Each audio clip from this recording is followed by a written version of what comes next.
Hey, welcome to Child Psychology. We're in the second week.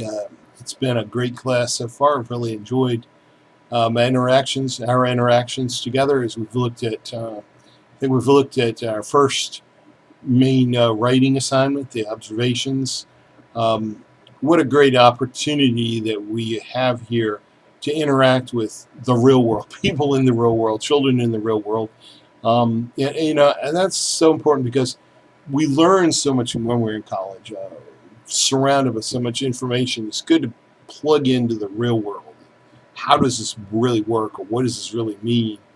So take advantage of all those kinds of opportunities to see real people, real children, and interact with them and observe them and draw conclusions and analyze.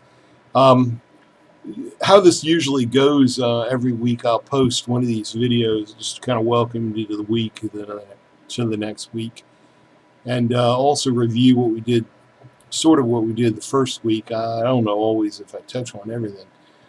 Mainly, I also like to just mention some really cool ideas that were had by those of you in this class.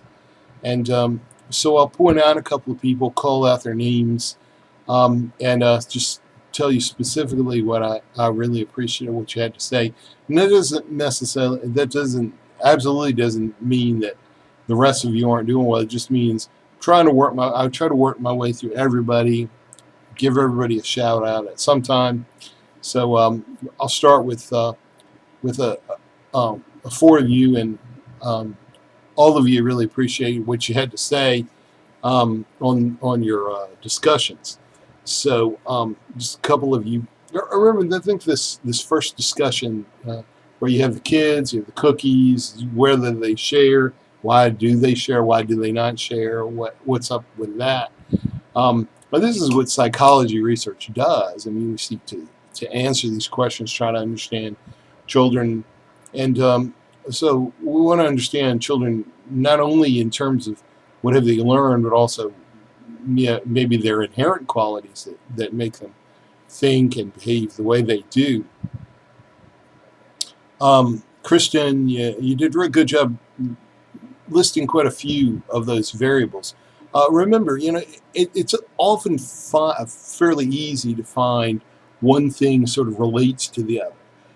But as we really think about it and analyze it, we usually find that one thing relates to another, connects, or even causes, because there are other variables involved. And so, Kristen, you mentioned gender, age, and also how the children understand the whole circumstances. And isn't that social understanding, or that understanding of social interaction, important?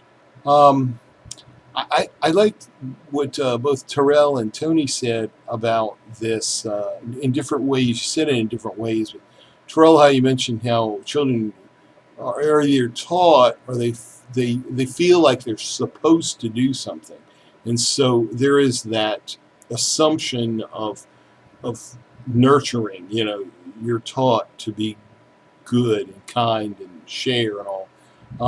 Tony more specifically mentioned home life and the media, watching TV, and how we're sort of shaped by that. That is what we call, coming from what we call the blank slate philosophy, where we're not really evil, or we're not really good inherently, but what we are inherently is blank, and so we're really shaped in who we are, how we believe, what we think, what we do. We're shaped by environmental forces. Morgan brought up somewhat of a different approach to that, with a lot of insight into emotions and understanding social situations. And I'm not sure if Morgan was trying to imply this, but we can also get a different opinion, kind of the opposite perspective, which is what happens if people are born with inherent qualities? What would happen? Are we inherently good, inherently evil, or just the blank slate? And see, that's the thing that we have to take into account. Maybe there is something, and maybe it's genetics. There is something with which we start off with, that we might be able to say, this is going to shape our social interactions because we're already a certain personality, temperament, maybe. Anyway, good place to start. Great conversation, great analysis, and I would like to encourage you participate, analyze these questions, use them as an opportunity to discover more, be curious, and y'all have a good week, and I hope you enjoy the second week. And take care of yourselves, and I'll see you next week.